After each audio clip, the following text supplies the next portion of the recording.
بسم اللہ الرحمن الرحیم نحمده ونصلي على رسوله الكریم اما بعد بسم اللہ الرحمن الرحیم۔ عزیز طلباء، آج ہم کنز الدقائق حصہ دوم سبق نمبر 68 شروع کر رہے ہیں۔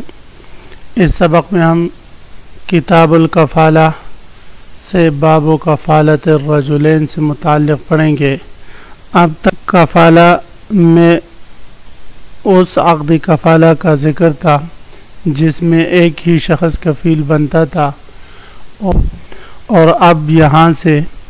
اس باب میں دو آدمیوں کا یا دو سے زائد لوگوں کا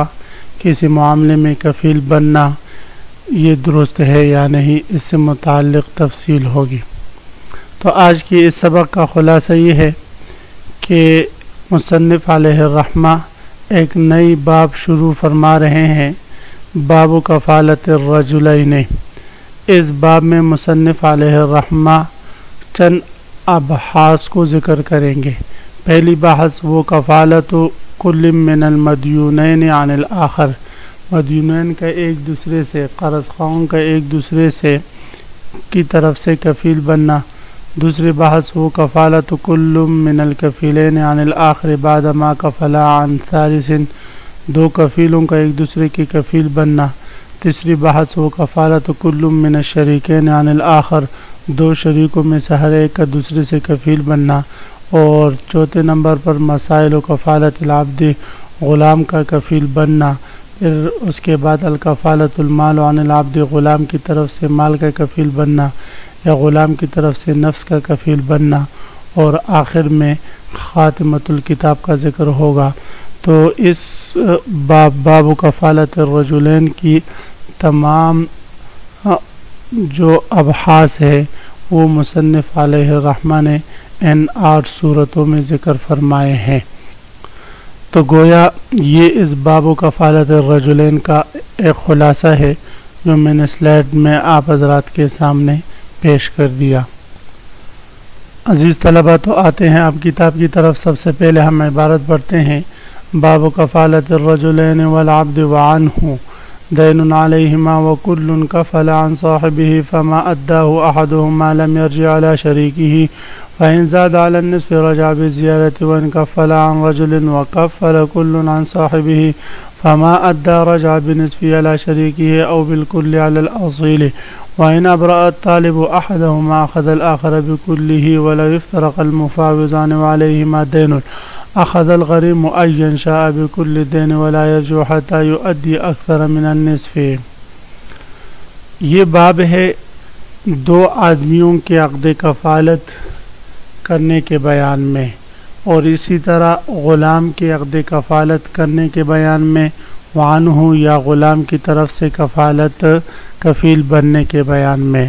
اب تک مصنف علیہ الرحمہ نے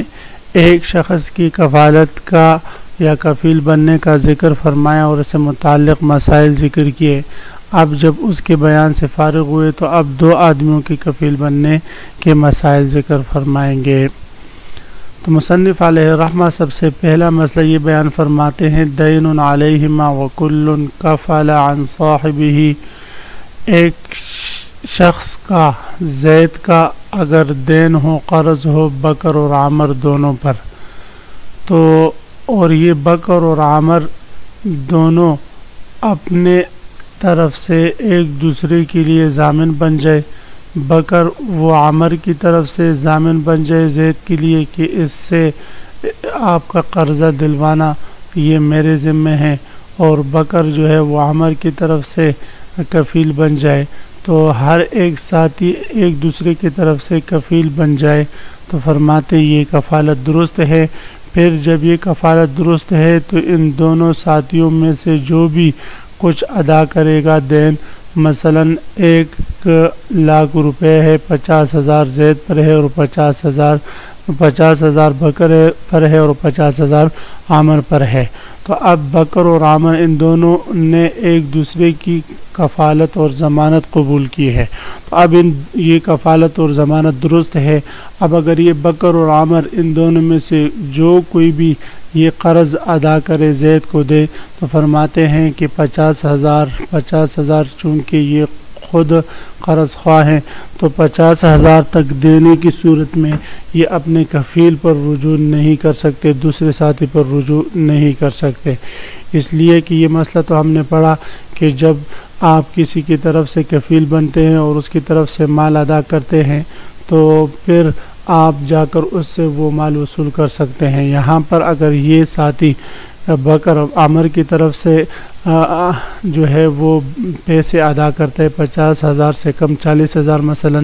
تو یہ نہ کل کا رجوع کر سکتا ہے عامر پر کہ 40,000 اس سے وصول کر لے کہ یہ میں نے آپ کی طرف سے ادا کیا، اپنے طرف سے بعد میں ادا کروں گا، اور نہ جو ہے نصف کا رجوع کر سکتا ہے. اس کی وجہ یہ ہے کہ اس پر اس وقت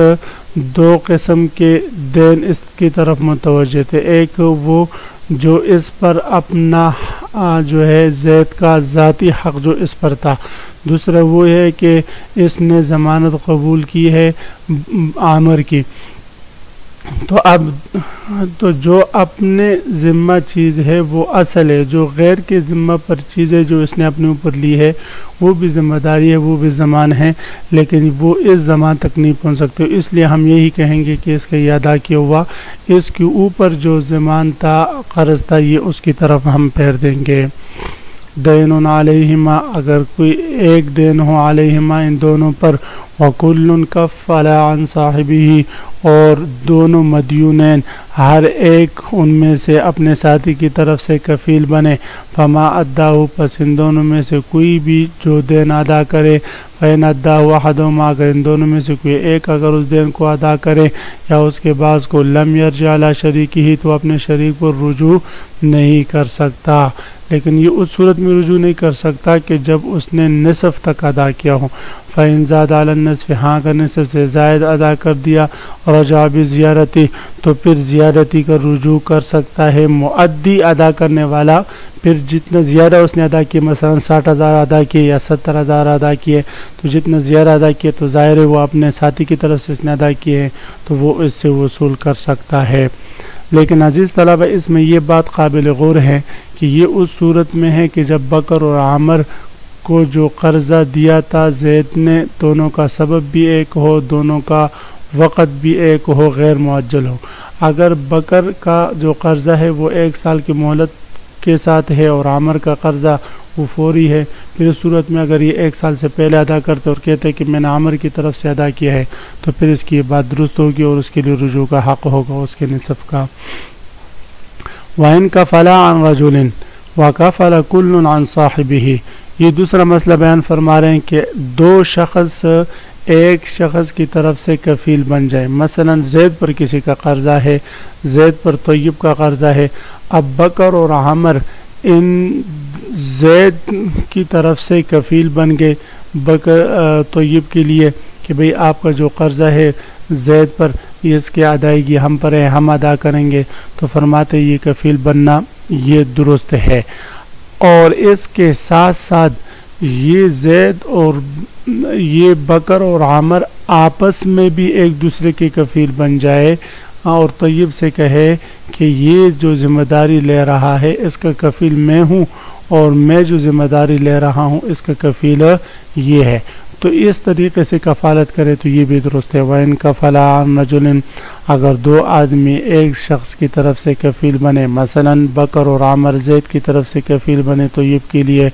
وَكَفَلَ كُلٌّ عَن صَاحِبِهِ، اور پھر ان دونوں میں سے ہر ایک اپنے ساتھی کی طرف سے کفیل بنے، مثلا بکر اور عامر آپس میں ایک دوسرے کے لیے کفیل بنے طیب کے لیے، تو یہ درست ہے. فما ادا رجع بنصفه علی شریکہ، لیکن اس صورت کا حکم یہ ہے کہ اب اگر اس صورت میں بکر اور عامر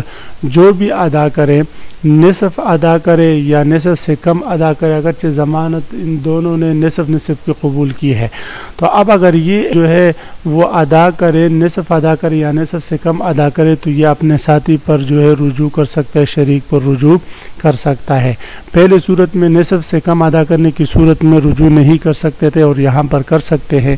اس کی وجہ یہ ہے کہ بکر اور عامر نے زید کی طرف سے جو ضمانت قبول کی ہے تو وہ نصف کی ضمانت قبول کی ہے، اور اس ضمانت میں یہ دونوں برابر ہے، تو جو یہ ادا کر رہا ہے اس میں ضمانت میں کچھ اونچ نیچ نہیں ہے، دونوں کے درجے برابر ہے، تو ہم یہی کہیں گے کہ اس نے نصف اپنے طرف سے اور نصف دوسرے ساتھی کی طرف سے ادا کیا ہے، لہذا رجع بنصف علی شریکی، یہ رجوع کرے گا اپنے ساتھی پر اس ادا کیے ہوئے کے نصف کا، او بالکل علی الاصیل، اور اس کو یہ بھی اختیار ہے ان دونوں کفیلوں کو کہ یہ اصیل پر کل ادا کیے ہوئے کے لیے رجوع کرے، یعنی جتنا اس نے ادا کیا ہے وہ سارا کا سارا اصیل سے یعنی زید سے وصول کرے۔ بکر نے 40,000 ادا کیے تو اس کو یہ اختیار ہے کہ اس 40,000 کے نصف کا رجوع کرے اپنے ساتھی عامر پر جس نے اس کے ساتھ کفالت قبول کی ہے، اور اس کو یہ بھی اختیار ہے کہ اس پوری 40,000 کے لیے رجوع کرے زید پر جس کی طرف سے اس نے ضمانت ادا قبول کی ہے، او بالکل علی الاصیل، یا کل کا رجوع کرے اصیل پر۔ وَإِنْ أَبْرَأَ الطَّالِبُ أَحَدَهُمَا، دو شخصوں نے کفالت قبول کی اور طالب نے اصیل نے ان میں سے ایک کو بری کر دیا، أَخَذَ الْآخَرَ بِكُلِّهِ، تو یہ طالب اب دوسرے سے کل سمن لے گا، اس لیے کہ دونوں نے پوری کی پوری کفالت قبول کی تھی۔ وَلَوْ اِفْتَرَقَ الْمُفَاوِضَانُ عَلَيْهِمَا دَيْنٌ، اب یہاں سے یہ مسئلہ بیان ہو رہا ہے، اگر دو شریکین جو شرکت مفاوضہ کے ساتھ شریک ہو، شرکت مفاوضہ وہ شرکت ہے جس میں دونوں شریکوں کے درمیان یہ معاہدہ ہو کہ جملہ عقود، جملہ معاملات، جملہ چیزیں، جملہ ربح، جملہ مال جو ہمارے ہاتھ میں آئے گا یا جو آئے وہ ہمارے درمیان نصف ہوگا، تو اس کو شرکت مفاوضہ کہتے ہیں۔ اس میں ہر ایک شریک دوسرے کی طرف سے کفیل بھی ہوتا ہے۔ تو اب جب یہ شرکت مفاوضہ سمجھ میں آ گئی، اب اگر شرکت مفاوضہ کے دو شریک مفاوضین جو ہے ان پر کسی کا قرض ہو جو ہے وہ ایک دوسرے سے الگ ہو جائے، اب ایک دوسرے سے جب الگ ہو گئے تو اب الگ ہونے کے بعد، شرکت ختم ہونے کے بعد قرض خواہ کس کا پیچھا کرے گا؟ مثلا بکر اور عامر کے درمیان شرکت مفاوضہ تھی، یہ دونوں شریک تھے، اب تو صورت میں تو دائن جنہوں نے ان کو قرض دیا ہے وہ ان دونوں پر کل قرض کا رجوع کر سکتا ہے، لیکن اگر یہ ایک دوسرے سے الگ ہو جائے تو الگ ہو جانے کے بعد پھر وہ قرض خواہ کس پر رجوع کرے گا؟ تو فرماتے ہیں کہ بکر اور عامر دونوں میں سے جس پر چاہے رجوع